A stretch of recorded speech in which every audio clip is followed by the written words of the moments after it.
Hi guys, these are some of the dinners we've been having recently. Tonight it's just a quick one. We're having bacon and brie on sourdough bread. Tonight for dinner we're having a courgette and tomato tart. Trevor has made some pastry earlier. He's just rolling that out now. It's got parmesan in it and we're having it with these potatoes, little annual ones from the garden. Just need to check, a couple of them are a little bit green. Trevor's put the parmesan pastry into the pie dish and we're just going to blind bake it to get it going. So these are the last of the tomatoes from the garden. Some of them are still green, but I'm going to cook those anyway. And these beefsteak ones I was expecting to go a bit darker, but they're so soft they're definitely ready to be eaten now. And I also bought a few tomatoes because it just didn't look like there was going to be enough to fill a tart. And I'm going to do some red onion with it and a courgette as well. The pie crust has blind baked and now I'm just going to arrange all of these fillings inside it, and I've got a little bit of time there as well. And this is the pie filled and ready to go into the oven. My only slight concern is that it's going to be wet because the tomatoes are quite wet. I'm not really following a recipe with this, just winging it, and we'll see how it turns out.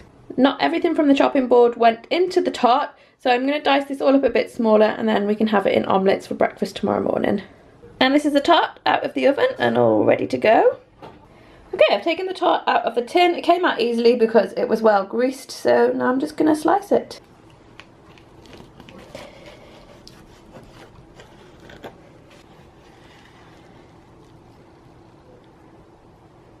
So this is the tart sliced along the bottom. The pastry is really crispy at the edge, but it does get a little bit wet towards the middle.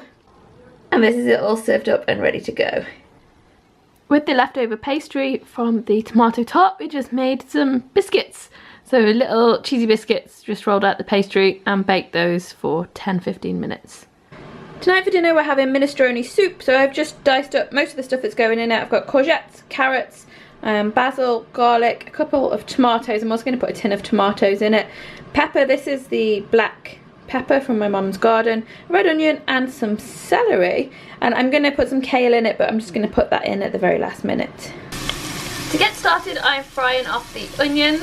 This is one of my oldest pans. I've had it since I was at university. It was originally meant to be used as a chip pan, but the rhubarb trick to clean it isn't working anymore. Let me know if you've got any tips for how I could bring it up really sparkling and new.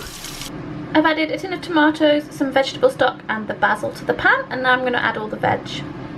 And I've also added some smoked paprika and some chili flakes. The stock cube has probably got a bit of salt in it, so I'm not going to add any salt or pepper, and I'm just going to leave this to simmer away. I'll leave that to simmer for about 20 minutes and then I'm going to add these fresh tomatoes, a little bit of chopped up kale and the cannellini beans, and I'll put all of that in there for 5 more minutes. These things don't take very long at all, and I want to give them, they keep that freshness if you just put them in near the end, so I want to keep them kind of firm as well.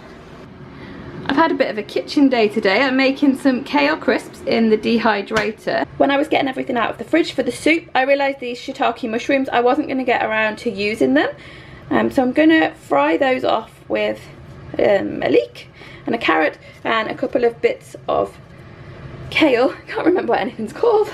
And I soaked these black beans overnight, so I'm going to do the mushrooms and black beans and just fry them off and then freeze them so they're ready, so I can make that spicy tofu dish anytime and I can just keep that in the freezer, because otherwise these would have just festered in the fridge and we would have ended up throwing them out, so it's better to prep them now.